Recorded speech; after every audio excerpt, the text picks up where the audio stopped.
Hello, Algebra 1 students. Mr. Ford here with a homework tutorial. I'm live in front of my first hour class. This is 712. It's problem 724 all the way through 728. We're actually going to look at 728 first. Let's scroll all the way to the bottom here because there's a bit of a mistake. Something happened with the Google Doc from... I thought we fixed this mistake a couple of years ago. We made this, but apparently not. So you'll notice the instructions for 728 are exactly the same as problem 727. So that's not the case. Let's go ahead and cross these directions off. That's not what you're going to want to do.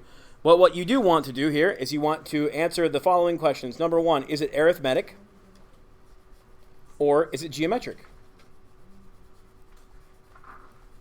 And number two, what's the formula? T of n equals.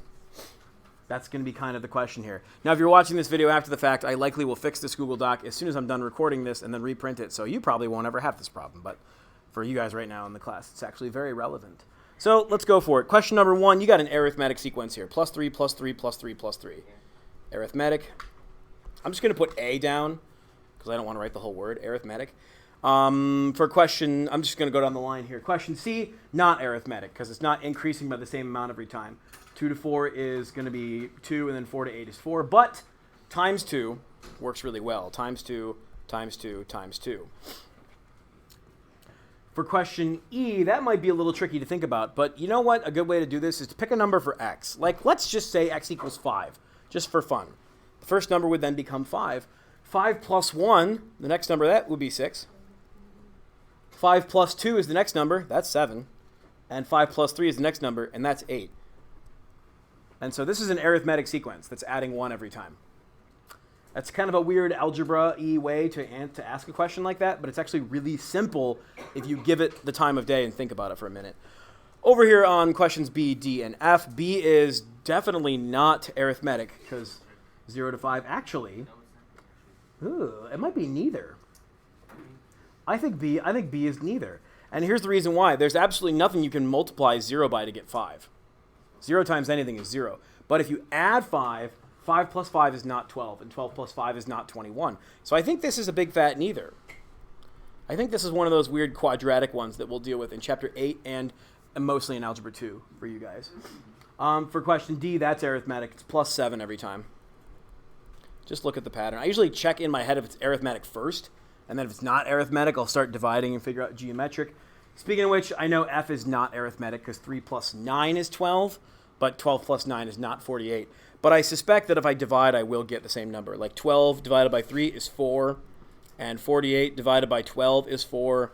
And, oh, look, it's the same pattern we just had in one of the problems today we did. It's just multiplied by 4. That's it. So this is geometric. As far as equations go, you get pretty good at these over time. But for the arithmetic ones, all you got to do is go kind of back in time one step to the 0th term, which in this case would be negative 2 for A. So my formula would be negative 2 plus 3n.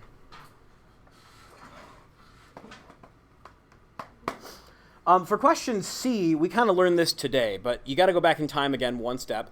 2 divided by 2 is 1, but I would start with 1 times 2 to the nth power. The big difference between the arithmetic and the geometric sequences. The arithmetic are still kind of multiplying slope y-intercept, but the geometric ones have the exponent in them because you're repeatedly multiplying over and over again. For question E, this one's kind of interesting.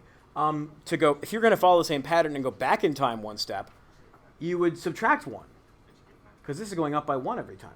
So I would start with T of n equals, I would start with x minus 1. That would be the first term.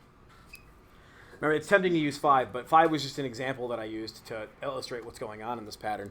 And then I'm going to say plus 1. I guess technically be 1n. Actually, I'm just going to write plus n because we don't write plus 1n, just plus n. There you go. Because we go back one step and add n every time. We're adding just 1 every time. Over here on this page, question B is a neither, so don't need to worry about it. Question D is arithmetic. If you go back in time one step and subtract 7, you land at negative 2. So for the formula, I'm going to write negative 2 plus 7n. That way the first term will be 5, the second term is 12, and so on. And for question F, if we go back in time one step and divide by 4, we get 3/4. Again, what's 3 divided by 4? 3/4. Don't bother grabbing it. I know it's 0.75. if you want to do that. But so I think your formula is going to be something like 3/4 times 4 to the nth power. I like that. The whole reason why we got to go back in time one step, remember, is that, you know, if you plug in 1, you want to get the first term. Plug in 2, get the second term, and so on. Let's get back to the top of this thing. We're going to do this all the way up to the bell, too, so do not pack up. 724, each table below represents an exponential function in the form a times b to the x. Complete the table and find the equation. So in question A, the first challenge we really got to tackle is how do we even find the multiplier there? Just like we did today, you got to take 3.96 and divide by 1.2. You also want to take 13.068 and divide that by 3.96. Doing these two division problems, they should give you the same number or about the same number, and that's going to be your constant multiplier that you're using here. So 3.96 divided by 1.2 gives you about 3.3. And I suspect the next one is also true. Bada bing, bada boom. So both these division problems give you 3.3, so that's the multiplier that you're using. So to fill out the next two, all we would have to do is multiply by 3.3 2 more times. 13.068 times 3.3 gives us, I don't know, I'm going to round these decimals as best I can. 43 times 1.24 times 3.3. Oh my gosh, 142.31. That's okay. That's fine. Over on question B. Oh, see, look, they left a spot open for us. This is kind of an interesting challenge. What we're looking for is the number you multiply by itself twice and get to 180. It's got to be the same number. So a really good way to do this is to take 180 and divide it by 5. That won't tell us the answer, but it will give us a clue. This gives us 36. And so what we really want to do is think about how can we get to 6 in 2 equal steps when we're multiplying. The good news is that 36 is one of those special numbers that is a perfect square. The square root of 36 is 6. And so I believe what's happening here is we're multiplying by 6. And here I'll show you what happens. 5 times 6 gives you 30. And 30 times 6 gives you 180. So the challenge of this problem is you got to think, okay, 5 times what number and then times that number again gives you 180. That's kind of the question that you're answering. I'm going to keep recording this because I'm live, but you guys have a fantastic day, and I'll see the rest of you later. So I'm going to keep recording even though my camera's all the way over there, but I'll post this when I'm all done. We just got to keep multiplying by 0.6 here. 180 times 0.6 times 0.6. We get, not 0.6, sorry, times regular 6. So I'm getting 1,080 for this one, and then 6,480 here. Pretty cool. Looking at the next question here, Brianna's working on her homework. Her assignment is to come up with 4 representations for an exponential function of her choosing. She decides the easiest is to start by writing an equation.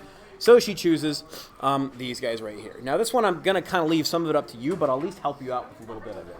We got to create a table, a graph, and a situation. So let's make a table first.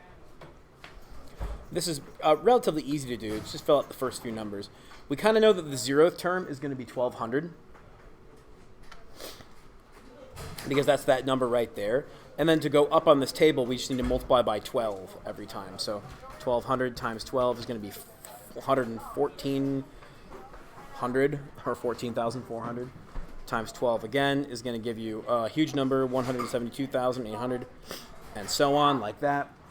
For a graph, you're really going to want to think about scale for this. But all exponential graphs kind of look the same anyway. I mean, they always start at 0, 1. Actually, no, this one starts at 0, 1,200. So I'm going to call that 1,200 right there. 1 is 1,440. You know, honestly, whatever. We can just count by. This is going to get out of hand real fast there. I don't know. I'm really kind of at a loss of what to count by. 1440. I need to count by, jeez.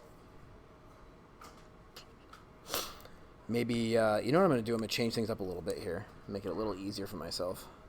I'm going to call this 10,000. And that's 20,000. And so on. 30, 40, 50, 60, 70, 80, 90, 100,000. I mean, that way I know that 1,200 is somewhere right about there, and 1,400 is right about there. And the graph's going to look something like this, exponential. So it'll curl up real fast like that. That works for me. As far as the story problem, I'm going to leave you up to create one of your own for this one. That'll be kind of one of these questions I leave up to you. You got to think of something that starts at 1200 and is multiplying by 12 every time. Maybe a population of a bacteria colony, or maybe like a population of a town or something. I don't know. 726, we're going to sketch the graphs of x squared, 2x squared, and 12x squared on the same axis and describe the similarities and differences among the graphs. This is a really good question if you have a graphing calculator to help you out with. I'm going to make calculator camera kind of big on this one. Or if you have Desmos to work with, that's a good one too. We need x squared, we need 2x squared, and we need 12x squared on the same axis. I'm going to go ahead and use the zoom. Actually, no, I'm going to match the window we have right here, which goes from negative 10 to 10 for x, and goes from negative 1 to 13 for y.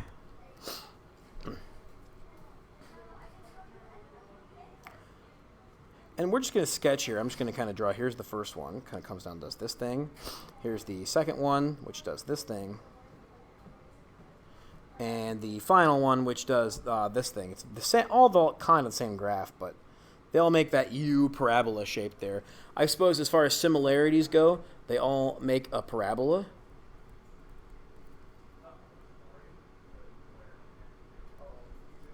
They all meet at 0, 0. And as far as differences go, it would appear that the bigger number is steeper.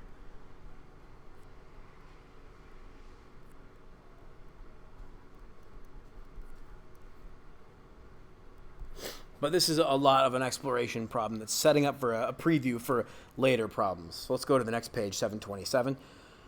We're going to write an equation or a system of equations to solve this problem. Morgan started the year with $615 in the bank and is saving $25 per week. So I would say she has 615 plus 25x. Now in this case, I'm saying that x is the number of weeks and y is how much she has. This is Morgan. Let's say that let's make this m equal to. And then Kendall, he started with 975, but he's spending $15 per week. And we want to know when they're going to have the same amount of money. When will they both have the same amount of money in the bank? So we're looking for when m equals k, essentially. When are they going to have the same amount of money? So when will 615 plus 25x equal 975 minus 15x? This is a pretty straightforward problem, so I'm just going to work through the solution here. We're going to start by adding 15 to both sides, or 15x rather. Cancels out on the right. You get 615 plus 40x equals 975. And we subtract 615 from both sides. And we get 40x equals, let's think about this, 975 minus 615. We get 360. And then if we divide by the 40 on both sides, we get x equals, oh, that's 360. Whoops. 360 divided by 40 is going to be 9 weeks. So it took 9 weeks for them to be the same. Oh, calculator cam is in the way of that solution. Oopsie poopsie. Well, I'm going to get that out of there, and we'll call this one good because we already answered the question down below, too. So, hey, thanks for watching this video. You guys are awesome. Keep it up. We're almost close to the end of the year, so it's a really cool experience. See you in the next video.